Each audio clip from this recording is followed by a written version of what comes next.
Every time Porsche has released an RS version of whatever GT3 they happen to be building, its customers have always come back saying, well, that was fine, that was really, really good fun, but next time, could you give us just a little bit more? And they always have. But this time, they haven't given it a little bit more. They've given it a whole lot more. Allow me to explain.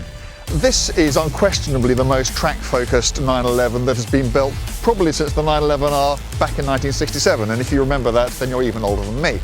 The principal changes to the car are these. For the first time, it uses a completely different body to any previous GT3 or GT3 RS. It uses the wide body from the turbo. The 911 now comes with 3 body sizes. This is the widest. Like previous RS models, it's also wider at the front.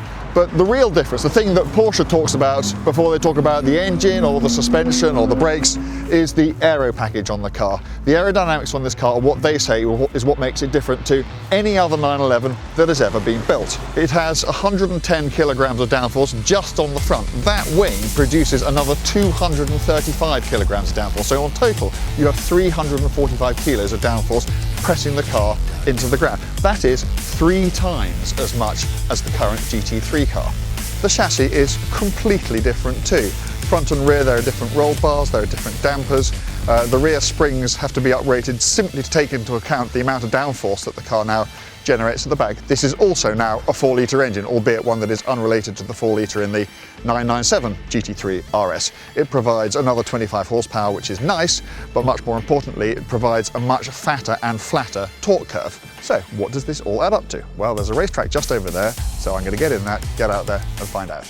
So this is the Bilster Berg circuit. It's a privately owned thing built by someone who's clearly deranged. It is genuinely one of the most challenging, in part scary, but largely very exhilarating tracks you could ever wish to go to. If you ever get a chance for any reason to come here and drive anything around it, I couldn't recommend it more.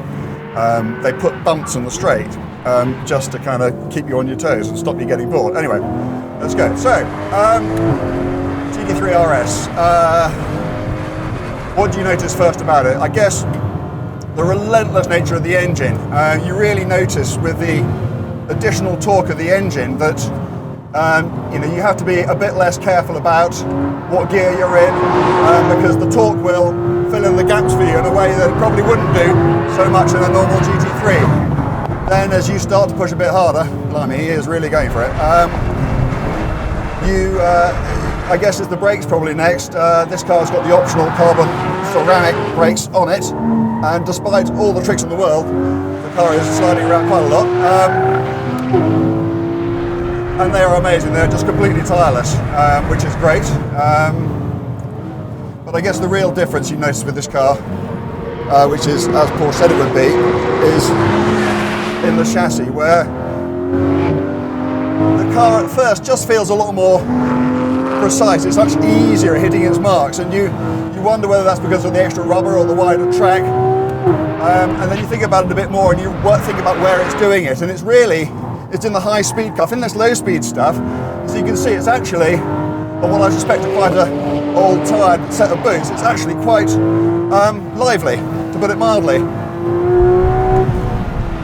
Then you come into the faster corners, and it feels, well, we'll try to show you in a minute. This is the slowest part of the circuit we're at here, where it plunges downhill. You've got to be so careful of balance with the throttle, and then you go up over this insane blind brow, and here the car just feels completely planted, and that's the aero.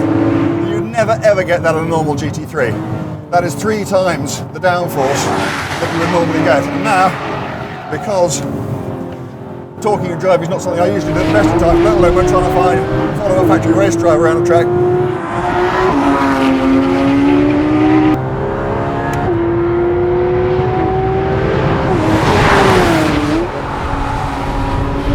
The car's more lively than I thought it would be. These tyres might be slightly past their best. Moves around quite a lot, even though I've genuinely got everything turned on. So I was quite surprised by that, but it's just being a sports car, which is probably something we should be pleased about.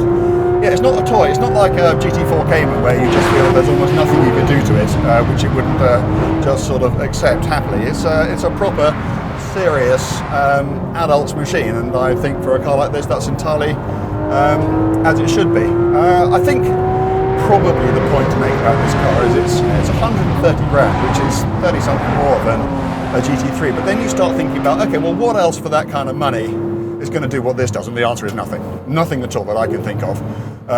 Particularly not when you add in the civility that comes with it when you're driving on the road. Extraordinary device. Ferrari Speciale, probably as quick, maybe a bit quicker, but another 100 grand. That's the point.